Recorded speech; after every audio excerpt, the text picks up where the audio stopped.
had the pleasure of working with Superintendent Hopson for the past 4 years. I will say that we've gotten a lot of great work done, especially in the Frayser community. For those who don't know, we're building an addition, a school addition at Delano Optional. We've also been able to increase the funding in our schools. Now we're funding our schools based on need and not necessarily the number, which is something I think that we all of our students will benefit from. And I know he has other information that he wants to share.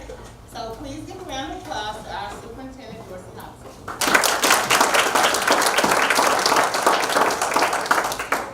Good afternoon.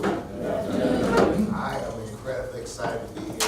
Very thankful to Ms. Love for inviting me out of the 30-second commercial for Stephanie Love. You guys have an absolute fighter.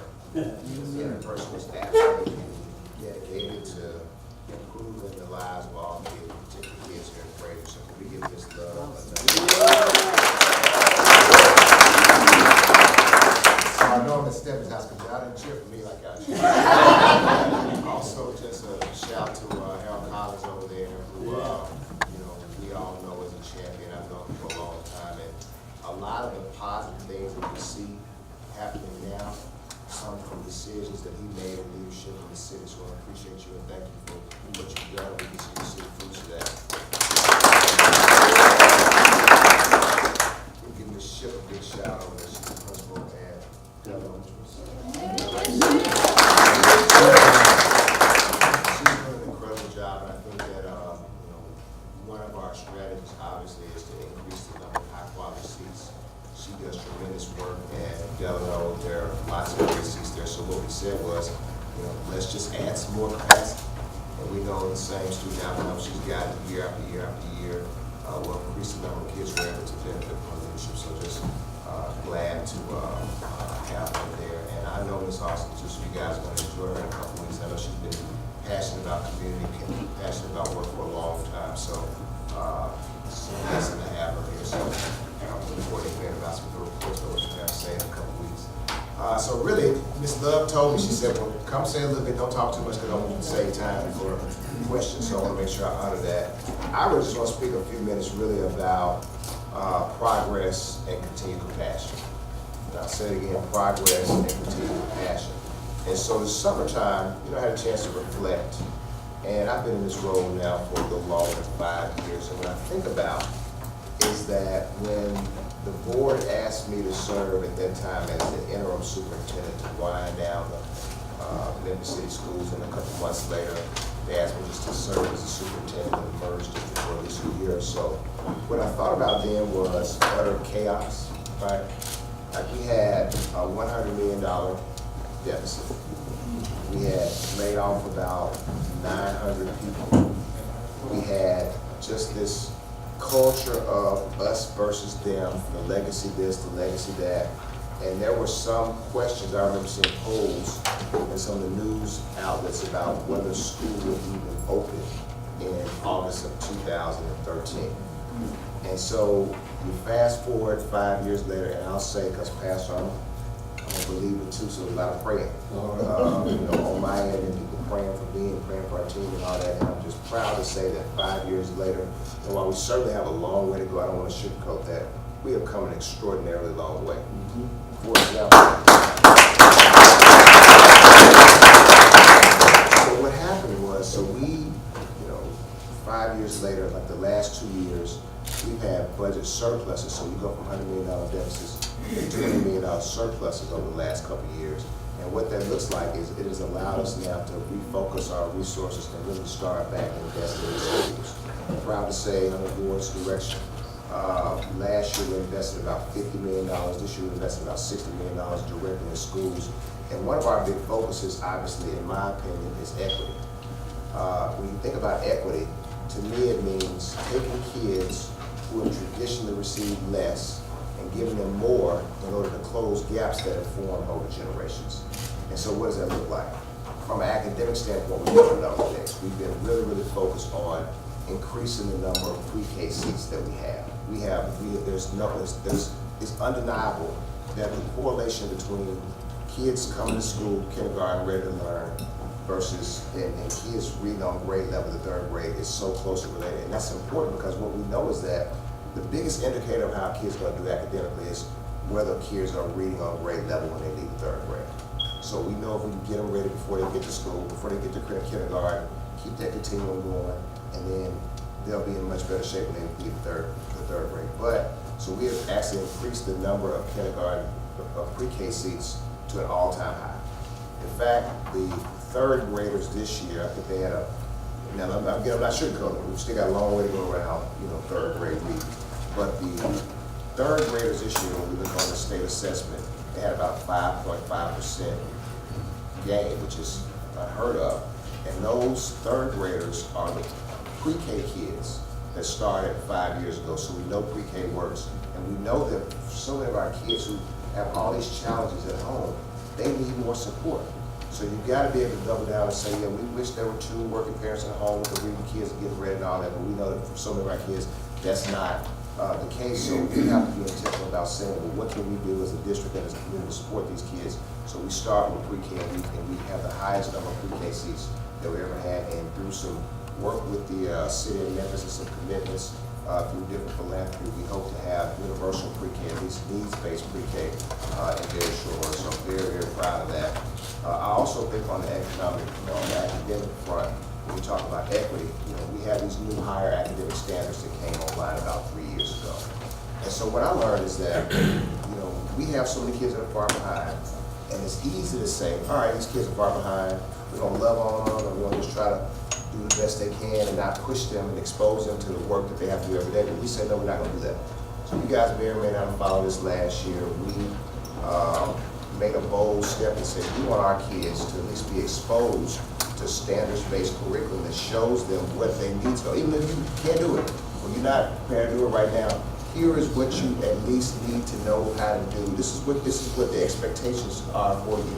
And then we got to do our part too in making sure we bring it along, but we got to expose kids to what they're supposed to be exposed to. So I appreciate Ms. Love and the board for, there was a lot of pushback there. There's a cost associated with that. There's also, the perception that some folks have that our kids can't achieve at a high level. Why would you be spending money on kids who can't do it? Let's just love on them and do the best they can. So I think that was a really big equity lever for me. I also think one of the things I'm very excited about when we talk about equity is equity in facilities. And I say that because the reality is that learning environments matter. Right? My good friend John Atkins, who probably read the paper, they built a $90+ million high school out of Carter. And you should go see it. Because it's absolutely extraordinary.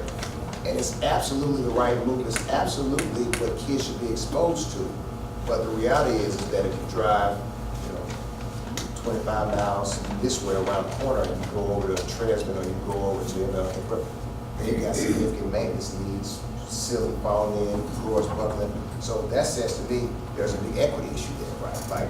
All kids should be exposed to these high quality learning environments. So what we have been able to do is be very strategic about trying to build new schools in traditionally underserved communities. For example, we will be building, we'll be building a school in West Haven, which is out in Whitehaven. We combine 3 schools, all of them were raggedy, falling apart, put them together, put an eyes on. And now that school, West Haven, actually received one of the highest ratings in terms of growth and was actually recognized as a school of distinction on the state list. We're doing that in South Memphis, where we're combining Chargene, Alcee, and Magnolia. And that school will go online the year after next. We're doing it in Goodland and Knight Road, where it's a very high Hispanic population, two communities traditionally underserved. We're trying to do that in Woodstock. Because at the end of the day, and these are just, again, it's just where you put your values, right? Like, these are students who have traditionally received less, and as a result, they have generational gaps. So those kids deserve more. And you gotta do it in a fair way. I think Ms. Love alluded to the fact that we changed our whole funding structure. It used to be every school got X amount of dollars based on the kids. But the reality is that there are kids in this community that may not necessarily, or may have higher needs than the kids in, say, the Idlewild community or the Richland community. So we really wanted to look and see, like, how do we distribute or support kids in a way that makes the most sense, that gives all kids the best chance to succeed. And then I think too, just the focus that we've had on improving priority schools. And whether we're talking about the I-Zone, or whether we're talking about the Empowerment Zone, and all the other many schools that we have here. And I'll just take a quick, shoot you a quick text message and just say I'm just so excited that Sharon Griffin is going to be leading the Achievement School District. I mean, I think at the end of the day, the Achievement School District certainly has not reached the lofty goals that they have set for themselves, and none of us have. But I think the best chance to truly get the ASD on track is to take a proven leader who knows how to work in priority schools, who's shown herself consistently, time after time again, and put her in the middle of a situation that's called hopeless. So I'm very excited to work with her. I think her focus on the ASD will continue to push the eyes on, and will continue to push her. And at the end of the day, the rising tide is going to lift all boats. But we cannot forget, I'm just going to hang out here for a minute, because I know that we've had for years this kind of competition, and these years kind of push and pull because we have had these limited resources. But we've got to remember, and I know we joked when we said it in this morning, we all got to be on the same team. We don't have time to be fighting against each other, particularly when we have so many kids who are so far behind. Also, we want to just mention the fact that we are totally redoing our career and technical education program. What we learned was that we spent a lot of money on stuff that didn't necessarily lead to kids being career ready. So what we've done at the board's urging, really, I'm very proud of them. So that we know where the jobs are now. We know where the jobs will likely be in the next 10 years, and I think there's 6 different industries. So instead of just having a bunch of stuff, let's have 6 concentrated areas where when kids get out, they're going to be able to have a work certificate or something to be able to say, I'm trained, now I can go to work. Because I know at the end of the day, if you're a kid and you are living in extreme poverty, and you can go and get your job making 18, 20 bucks an hour, that's a game changer. So we're going to be very, very, very focused and intentional about the way we put that program together. So I think that those are some of the core things that I'm the most proud of as we talk about progress over the last 5 years. But if I switch to compassion, I mean, folks, you guys and people in here, people like us in here, are the safety net for many of our kids. And when I think about compassion, I would cite scripture, I'm not going to do that. But when you think about compassion, you really think about, and even just to push up a little bit, the biblical compassion really in my mind is 3 things. When you see a need, you move by the need, and then you act on the need. And there's no question at all that we have tremendous needs right here in Frayser and right here in Memphis. You talk about, and I say this all the time, we have 40,000 of our 100,000 plus kids who live in households where the income is less than $10,000 a year. And that just creates such significant social and emotional needs. It's hard to focus on algebra if you hadn't eaten. It's hard to think about improving literacy skills, taking a test and doing something if you moved 5 or 6 times over the last year.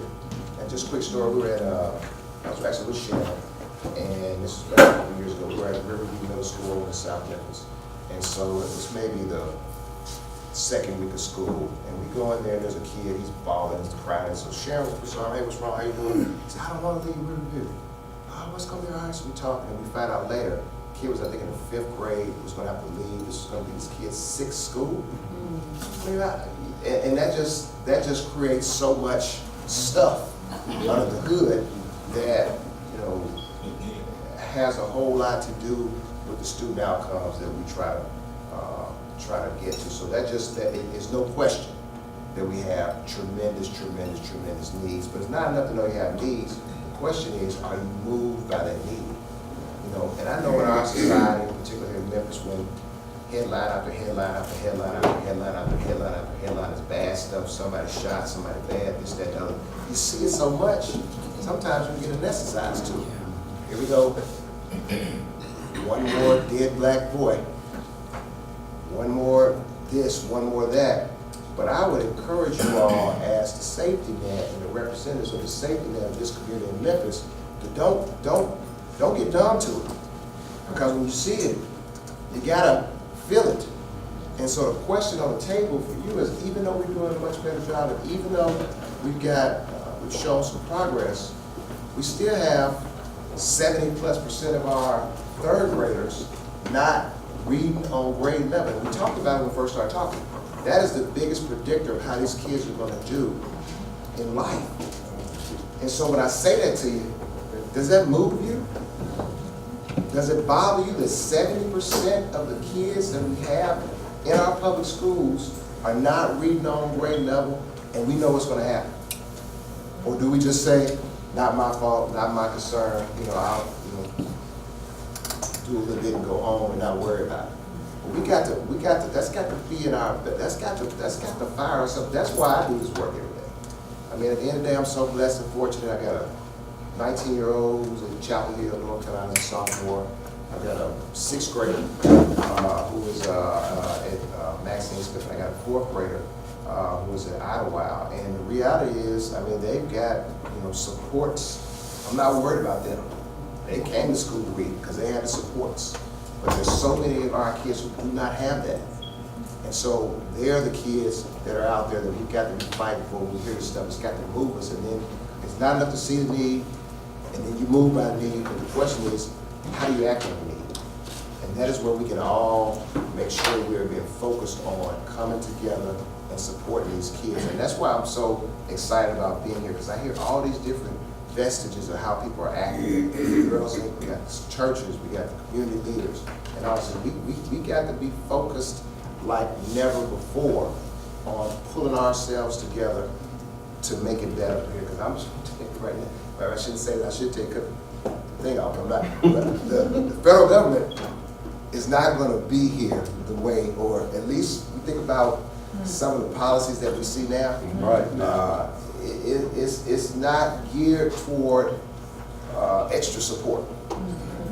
And so if the federal government policies aren't geared towards extra support, and we're in a fight with the state right now for more funding because we think our kids need more, so they kind of said, if we're going to be supporting, we got to figure that out. I mean, we can't, we have these budgets, and while the county commission has been a good partner, has increased our funding, they're limited in what they can do. So it's going to fall on us. We've got to figure out together as a community, how do we see these needs, how do we address these needs, and how do we, in a smart way, with all of our collective resources, bring them together so we can weave an impenetrable net to make sure we are there for our kids, but then also create conditions where our kids can succeed in life. And I'll leave you with this, because I truly believe, and I think Nelson Mandela said, that education is the greatest weapon that you can form that's the quote now, but the greatest weapon that you can use to change the world. And I think at the end of the day, we've got so much intense focus on education here. We've got so many people helping in a place right now. So what we need to do, Pastor, we need to pray that we put our individual desires aside, collectively come together, support these kids, and support this community, because 15 years from now we'll look back and say there was a great opportunity. Were we there for it, or did we squander it?